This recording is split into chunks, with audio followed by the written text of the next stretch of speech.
अंग्रेजी पूरे किताब का सबसे आसान अगर यूं कहो और सबसे अच्छा भी बोलो, बहुत अच्छा मैसेज भी इसका है, आसान भी है और अच्छा भी है। वो कविता का नाम क्या है? An epitaph. बस समझ आया? अब बहुत आसान है, आप चाहिएगा तो स्वयं से इसका देखिए पढ़ाने के बाद आंसर क्वेश्चन बना सकते हैं। इधर देखो, अरे क्या कर रही है तो लोग। आइए अब कोई बातचीत नहीं करेंगे, देखेंगे।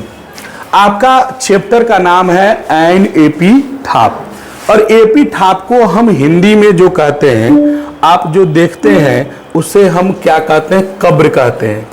और आपका फिगर भी यहाँ दिया हुआ है कब्र का, और ऐसे कब्र आप खास करके मुस्लिम समुदाय के लोगों का देखे होंगे, और अगर कोई नहीं देखा है तो फिल्म में तो पक्का देखा होगा, है ना। इस प्रकार का समुदाय खास करके दो धार्मिक समुदाय में ये ज्यादा होता है। एक मुस्लिम कम्युनिटी में होता है और एक आपका ईसाई कम्युनिटी में, क्रिश्चियन कम्युनिटी में होता है। दो समुदाय में ये प्रथा है, जब कोई मरता है तो उसे कब्र में दफनाया जाता है। बाकी हमारे हिंदू में तो वो सिस्टम है ही नहीं, हिंदू में तो जला दो, अगर बच्चा है तो उसे भले दफनाते हैं, लेकिन अधिकतर जो बुजुर्ग बढ़ता है, बड़ा मरता है तो हम उसको क्या करते हैं? जलाते हैं। तो ये प्रथा खास करके जो चलता है, कहाँ चलता है? क्रिश्चियन पद्धति में चलता है और मुस्लिमों की पद्धति में चलता है।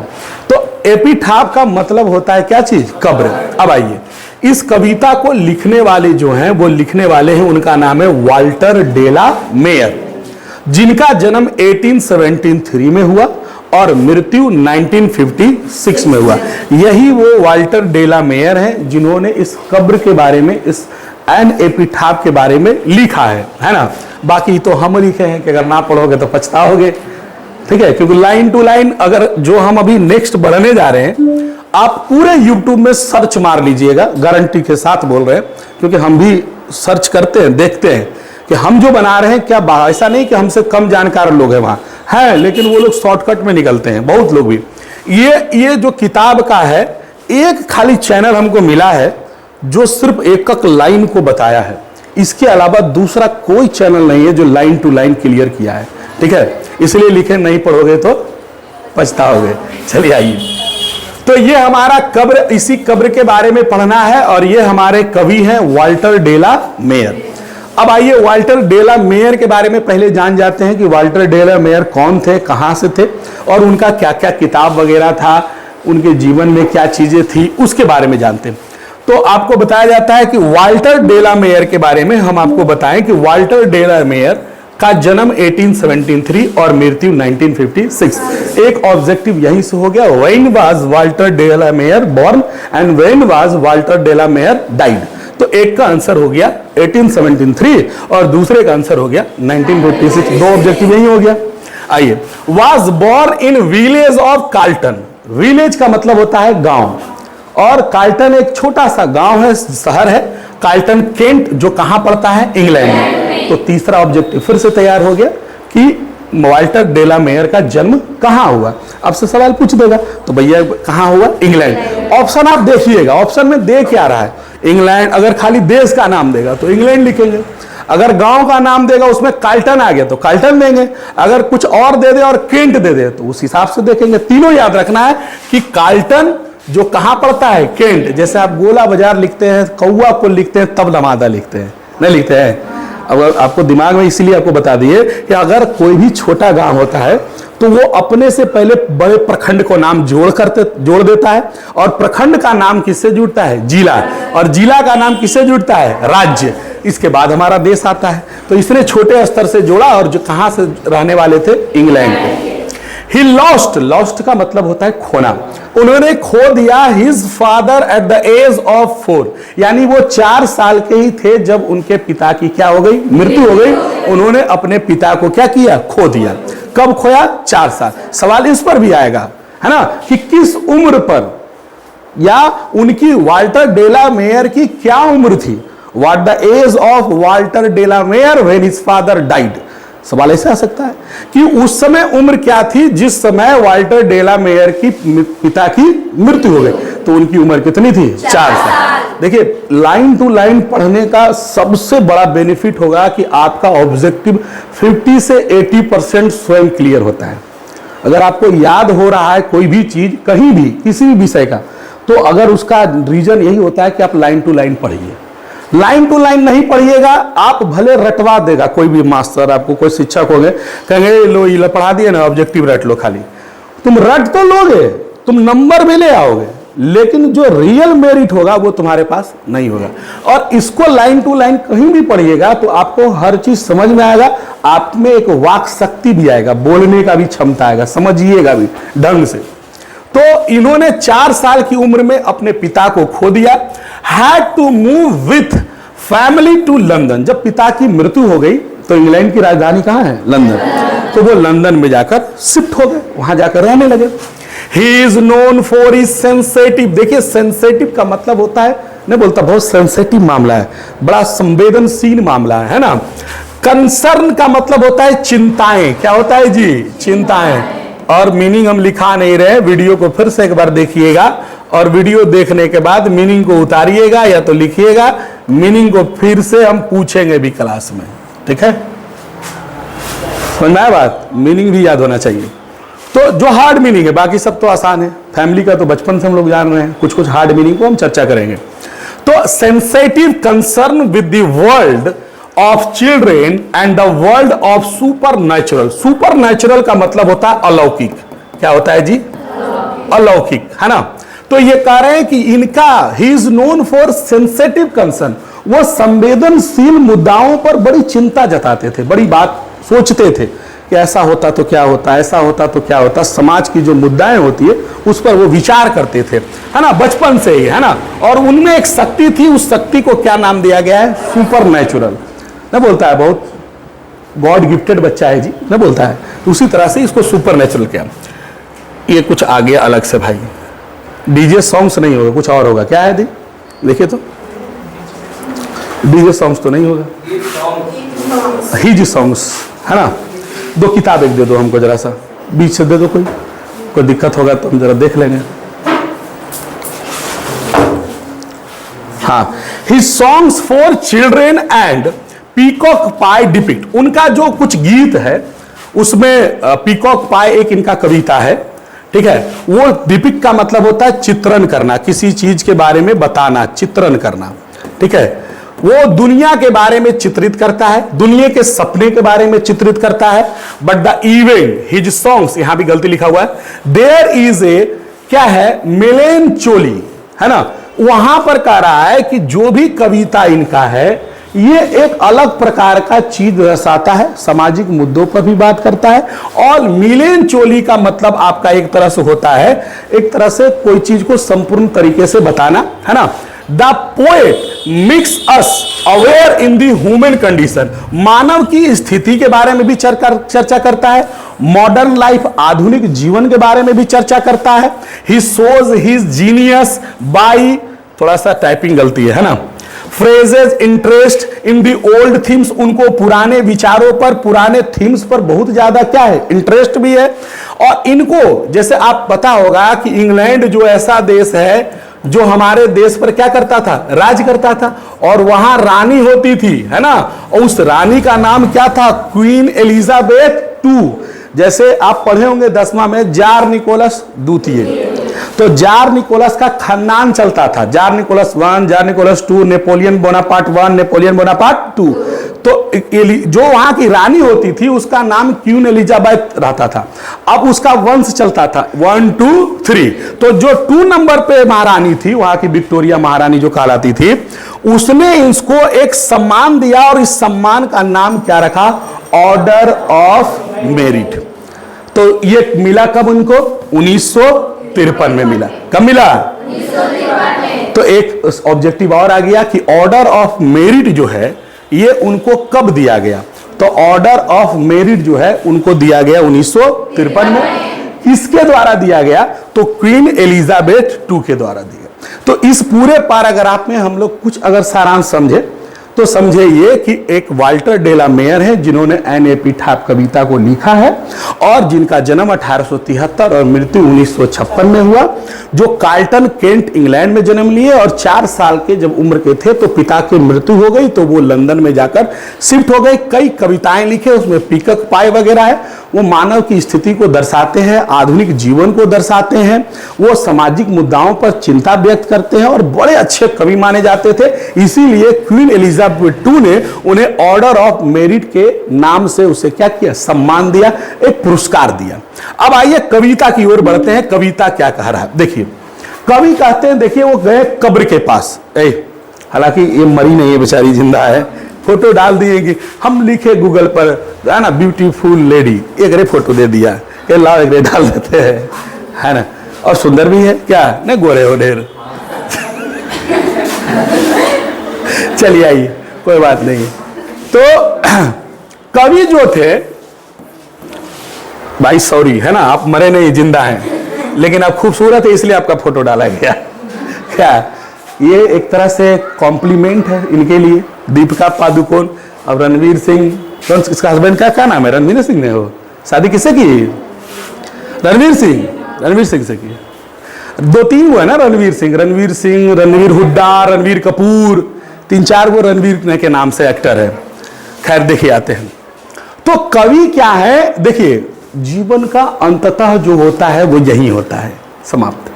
आप दुनिया में तीर मार लीजिए, बम मार लीजिए, लाख कितना भी बड़ा काम कर लीजिए, अंत में बहुआ कहाँ जाओगे, और उसके बाद तुमको कोई याद करने वाला भी नहीं है, कोई याद नहीं करेगा। माँ बाप भूल जाएगा आपका, अगर जवानी मरा बेटा तो बाप मरा तो बेटा भूल जाता है, भाई मरा तो भाई बहन सब भूल जाता। आप देख लीजिए अपने अगल बगल में कहीं पर भी, बस मुश्किल से 10-15 दिन उसको याद करेगा, और फिर इतना आज बिजी लाइफ है, इतना लोग अपने आप में मस्त है कि फिर लोग भूल जाता है और अपने हंसी खुशी खाना पीना रहना सब शुरू कर देता है, सब रहता है। और जीवन इसी का नाम भी है कि आप आगे बढ़ते रहिए। जीवन का नाम ये नहीं है कि आप पीछे की ओर जाइए, जीवन कहते हैं उसको कि आप निरंतर आगे क्या करते रहिए, बढ़ते रहिए, पीछे चीजों को छोड़िए, है ना, इसका भी नाम है। तो कोई किसी का नहीं होता, हम लोग एक मोह माया में फंसे हुए हैं। तो पहले ही बोले कि हमारी जो बहन है, हमारी जो माँ है, हमारे जो पिता है, हमारा जो पत्नी है, या जो भी है एनीबॉडी, हम इसलिए बस मोह करते हैं कि उससे वो हमारा खून का लग रहा, ना हमारे बहन हो, हमारे भाई हो, दुनिया में और कोई मर जाता है कोई फर्क पड़ता है। अभी एगो हमारे गांव में किसी की मृत्यु हुई, बूढ़ी थी बेचारी, कोई बात नहीं, मृत्यु हुई, भोज हुआ, भोज में मारा मारी हो रहा है, खाए ले। अब बताओ, आदमी मरा है और मरने पर बेचारा भोज करवाया है, और इंसान ये नहीं सोच रहा है कि मरने वाला भोज खा रहे हैं, उसमें भी जाकर वो मारा मारी कर रहा है। पहले कुर्सिया पर खड़ा रहता हो, उठते कि बैठ जाए, जूठा रहो उठा रहो, टेबल पर सब खड़ा रहता है। हम तो देखे, हम गए खाए ले, हम रात को 8:30-9 बजे हमको याद आया, चूंकि करीबी थे तो नहीं जाते, चेहरा भी दिखाना जरूरी होता है, नहीं जाते वो भी ठीक नहीं है। तो गए भाई, तो देखे इतना भीड़ है, तो हमसे तो होगा ना कि हम टेबल के खड़ा रहे। तो हम कहे ठीक है ऐसा करो, हम देखे कि बाल्टी उठा लिए, क्योंकि थोड़ा घर के मामला था अगल बगल वाला, रसगुल्ला चलाओ भैया, पूरी चलाओ भैया, हम पूरी चलाने जाते हैं। दोस्त यार के या जो पारिवारिक जिनसे संबंध होता है, अगर वहाँ व्यवस्थाएं थोड़ी दिक्कत है या लग रहा है मेरी जरूरत है तो हम करते हैं। हर जगह कहीं भी जाते हैं तो हम करते हैं, मैंने दोस्ती यारी में। अब विद्यार्थी 11 जी में पूरी थोड़ी चले रहे हैं। दोस्ती यारी में अपने दोस्तों घरों में, अपने पारिवारिक जहाँ संबंध है वहाँ जाते हैं तो पूरी सब्जी वगैरह चलाते हैं। तो चलाने लगे, 1-1.5 घंटा देखे कि अब खाली हो गया, कुर्सी है कि अब खाओ और घर जाओ। अब फिर बैठ गए, खा लिए, फिर घर आराम से चले गए। तो मरने पर भी मारा मारी कैले खा ले आदमी, ये स्थिति है। खैर आइए, तो कवि देखिए बहुत बड़ा मैसेज दे रहे हैं, करे here lies a most beautiful lady. करा यहाँ जो कब्र देख रहे हैं, इस कब्र के नीचे कितने लोग दफन है आपको हमको मालूम नहीं है। और वो किसी महिला को जानते थे, किसी लेडी को जानते थे, और कह रहे ये जो कब्र है ना, ये जो एपिटाफ है ना, इसमें बहुत ही सुंदर एगो महिला जो है दफन है। हेयर लाइज, यहां पड़ी हुई है अ मोस्ट ब्यूटीफुल लेडी, एक बड़ी सुंदर महिला इस कब्र के नीचे पड़ी हुई है। It means she is died, वो मर गई है तभी ना कब्र में है, वो जिंदा तो जाएगी नहीं, जाएगी क्या? तो कहने का मतलब कवि का यह हुआ कि यहां एक सुंदर महिला कब्र के नीचे पड़ी हुई है, light of a step and heart, इसका मतलब हो गया कमजोर हृदय वाली, जिसके मन में दया ना हो, जिसके मन में प्रेम ना हो, घमंडी किस्म का आप बोल सकते हैं। बहुत सारी महिलाओं को अपने खूबसूरती का बहुत घमंड होता है कि हम बहुत सुंदर हैं। देखिए, खूबसूरती एक ऐसा चीज है जो बहुत रेयर है, सबको भगवान सुंदर नहीं बनाता है, लेकिन खूबसूरती को दुर्लभ इसीलिए कहा गया कि सबके पास सुंदरता नहीं है। लेकिन अगर आपके पास खूबसूरती है और खूबसूरती के साथ आपके पास क्या हो जाए, सादगी आ जाए, बड़ा सिंप्लिसिटी जिसको कहिए, एकदम सही तरीके से रहिए, बोलिए सबसे, तो आदमी उसका क्या करता है, बड़ाई करता है। नहीं तो गांव देहात में आप देख लीजिए, दो चार गो भौजाए जिनी गोर गोर कोई आ जाए, लेकिन मुँह कना टेढ़ रख ले रहे, बोलबे नहीं करते, तो वरस कोई बोलो है ना, बोलो है, हाँ भाई वरा घमंड है जी, अहिपिया निकाल के चलता हो ना है, तो वरस कोई नहीं बोलता है। और वही आपके गांव देहात में ऐसी भी कोई भौजाई चाची होगी जो नहीं सुंदर होंगी, उतनी सामनी होगी, मुंह का पानी अच्छा होगा, या जो भी हो, कम सुंदर भी होगी, लेकिन वो आपसे बड़ा प्रेम से बतियाती है, तो लोग उसी के पास जाकर बैठते हैं, ना कि सुंदर लोगों के पास जाकर बैठते हैं। सुंदरता मायने नहीं रखता है, मायने आपकी सादगी रखती है, आपका विचार रखता है। तो कवि यही कह रहे हैं कि यहां एक सुंदर महिला पड़ी हुई है, और वो महिला बड़ी कमजोर हृदय वाली है, दयालु नहीं है ना। Was she, I think she was the most beautiful lady, है ना। और कवि कहते हैं जो महिला की मैं बात कर रहा हूं, जिस महिला की मैं चर्चा कर रहा हूं, मेरे हिसाब से आज तक वैसी महिला मैंने बापराज में नहीं देखा है। कहने का मतलब है इतना सुंदर महिला है, इतना सुंदर महिला है कि मैंने उसके नजर में आज तक बोला इससे सुंदर महिला हम नहीं देखे हैं। तो ये कवि कह रहा है, तो कह रहा I think she was the most beautiful lady that ever was in the west country. West का मतलब होता है पश्चिम देश, विदेशों की बात कर रही है, और इंग्लैंड तो हमारे लिए विदेशी है, वेस्ट कंट्री ही कहलाता है। तो कह रहा है कि मैं उस महिला की बात कर रहा हूं जो महिला कहां की है, वेस्ट कंट्री की है, और वो महिला कवि की नजर में क्या है, सुंदर नहीं है, सबसे सुंदर है। अपने जीवन में उससे ज्यादा सुंदर महिला बोला हम आज तक देखे ही नहीं। इतनी सुंदर वो महिला थी, लेकिन दिक्कत यही था कि बड़ी घमंडी थी, उसके दिल में किसी के लिए प्रेम नहीं था। अरे लड़का, उसके मन में किसी के प्रति दया का भाव नहीं था, एक जो लगाव होता है वो भी नहीं था। मतलब एक अपने आप में जीने वाली लड़की थी, अपने आप में घमंड में रहने वाली, उसको खूबसूरती का घमंड था, और ये बात कवि जानता था। और वो लड़की क्या हो गई, मर गई, वो महिला मर गई। और मरने के बाद जब कब्र में चली गई, तो कब्र के पास बैठकर कवि कह रहा है कि बताओ इतनी सुंदर महिला थी कहाँ चल गई। और उसके बारे में बता रहे, देखो कितने घमंडी थी, है ना, और इतनी सुंदर थी, सुंदरता में कोई कमी भगवान ने नहीं की उसको, इतनी सुंदर थी कि पूरे पश्चिम देश में वैसी कोई सुंदर महिला नहीं थी। फिर कहते हैं कवि कि बट ब्यूटी वैनिसेज, वैनिस सरफ भी आता है जी, वैनिस का मतलब होता है गायब हो जाना, क्या हो जाना। तो लेकिन सुंदरता तो है, आप कितनों सुंदर रहिएगा, एक दिन ऐसा झुर्री तुर्री दांत तात सब टूट फूट के बराबर हुई। तो क्या हमारी दादी, आपकी दादी, हमारे दादा नहीं एक जमाने में अपने सुंदर होंगे? भोजन कहते देखी गोर गोर अपन जमाना में एक नंबर के हीरोइन होता है ना, कहता अरे तोरा तो सब की हमारे सामने है ना। तो एक समय ऐसा आएगा कि जो आपकी सुंदरता है ऐसे ही ढल जाएगा, खत्म हो जाएगा, है ना। सुंदरता कितने दिन तक रहता है? जवानी 20 वर्ष से शुरू होती है, 40 वर्ष में समाप्त हो जाती है। 15 से 20 वर्षों की ये जवानी है, ये यूथ है, और इसी में आपको जितना भाव खाना है, जितना अपने आप को घमंड करना है उतना कीजिए, है ना। लेकिन सुंदरता आपको भगवान दिया है, तो सुंदरता के साथ क्या लाना है, सादगी लाना है, अच्छे विचार रखना है, लोगों के प्रति सहानुभूति रखना है, दया रखना है ना। तो नहीं तो एक ना एक दिन ऐसा आएगा कि ब्यूटी वैनिसेज, सुंदरता समाप्त हो जाएगी, गायब हो जाएगी। ब्यूटी पासेज, पास का मतलब होता है गुजरना, क्या होता है जी, और एक दिन ऐसा आएगा कि आपकी ब्यूटी, आपकी सुंदरता गुजर जाएगी, मतलब खत्म हो जाएगी।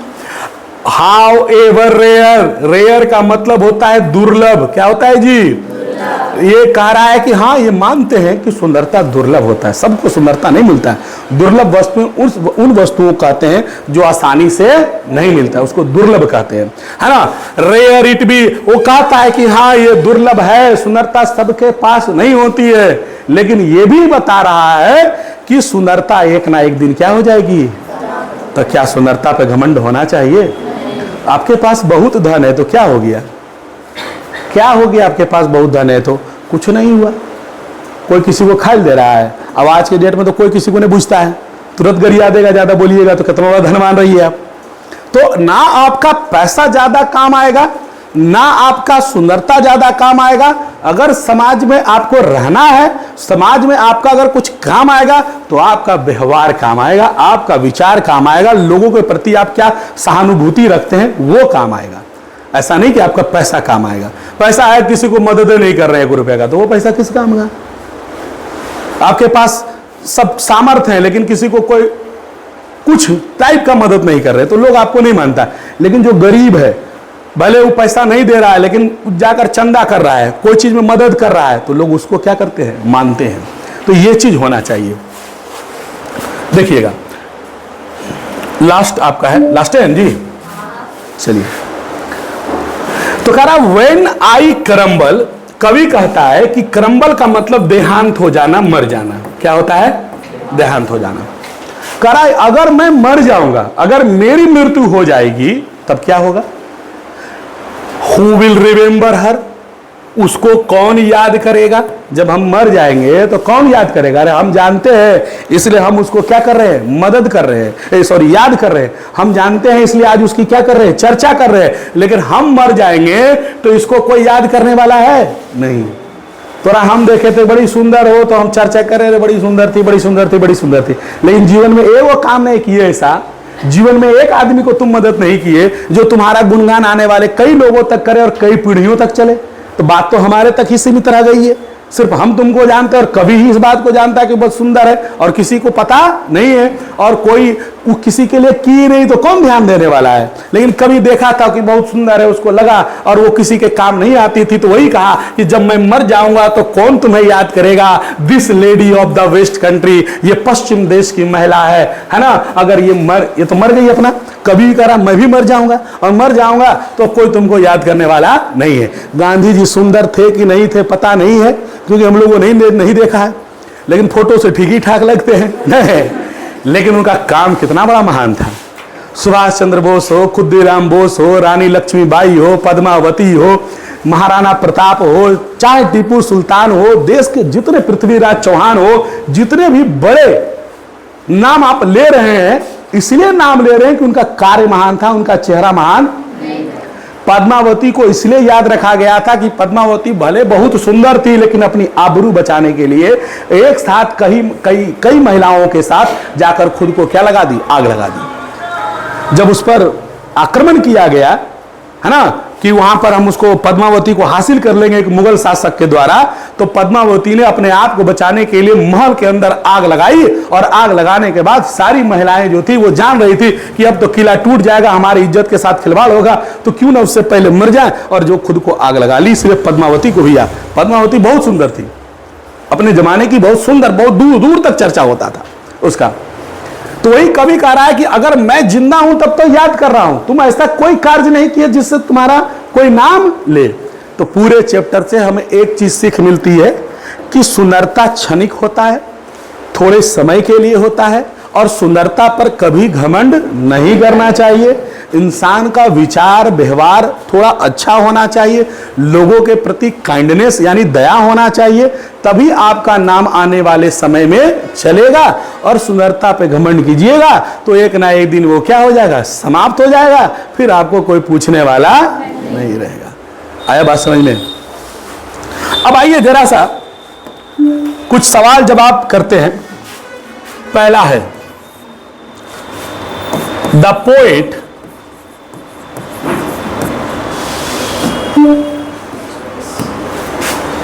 expresses हिज सैड फीलिंग, है ना। अब देखिए इसको पढ़िएगा। कवि कह रहा है, कवि अब व्यक्त कर रहा है, एक्सप्रेस का मतलब होता है व्यक्त करना, अपनी सैड फीलिंग को व्यक्त कर रहा है। तो ठीक तो सैड है ना, उदासीन है भाई। तो पहला हमारा क्या हो जाएगा, होगा। दूसरा देखिए, द लेडी, जो लेडी थी वो बिलोंग करती थी, कहां से बिलोंग करती थी, नॉर्थ कंट्री से। क्या वो नॉर्थ कंट्री से बिलोंग करती है? तो क्या हो जाएगा भाई, कोई दिक्कत? तीसरा, the poet considers her the most beautiful lady. तीसरा कह रहा, कवि जो है विचार करता है कि वो सबसे सुंदर महिला है, बिल्कुल विचार करता है। देखिए कैसा निकाला, लो लो, हाँ ठीक है। देखिए भाई, आज से रात के 7 से 8 बजे क्लास 10th का ऑब्जेक्टिव लाइव टेस्ट लिया जाएगा और रात के 8 से 9 बजे क्लास 12th का ऑब्जेक्टिव का लाइव टेस्ट लिया जाएगा। आज का चैप्टर आपका है क्लास 10th के लिए इकोनॉमिक्स और क्लास 12th के लिए है बातचीत। 50-50 क्वेश्चन लाइव सवाल रहेगा, यहाँ पर स्लाइड बाय स्लाइड चलेगा। जो लोग आपके संपर्क में है, अगर ये अपना तैयारी करना चाहते हैं ऑब्जेक्टिव का, तो 7 बजे 10वां वाला ऑनलाइन रहे और 8 बजे जो इस बार बोर्ड देगा वो ऑनलाइन रहे। आप भी अगर देना चाहते हैं तो आप लोग भी जुड़िए, है ना। और ऑनलाइन आप आंसर दीजिए, फिर हम बताएंगे कि आंसर इसका क्या है, क्या सही गलत, आपको नंबर पता चलेगा। ठीक बना है ना जी, नहीं बना है? क्या है, अब बोर्ड परीक्षा में नंबर लाना हुआ आसान। आप भी जुड़िए हमारे YouTube channel Prem sir the idealize पर। मंडे से ये फ्राइडे तक चलेगा, शाम के 7 बजे 10वां के लिए, रोज रात 8 बजे 12वां के लिए। और ऐप भी आप डाउनलोड कर सकते हैं। चैनल का भी दे दिया गया है कि किसी को अगर नया समझ में आए तो इस चैनल का फोटो है ना, आ जाएगा। ठीक है, अब जाइए आप लोग प्रचार में निकलिए पहले अगल बगल इधर करके, ठीक है, पहले गाड़ी में तेल भरवा लेना जाते समय कौआ कोल, ठीक है, आराम से अकबका के नहीं जाइएगा। आप फोटो खींच के लाएगा, कहां कहां साटा है तुम। अरे बोल बुला बुला बुला।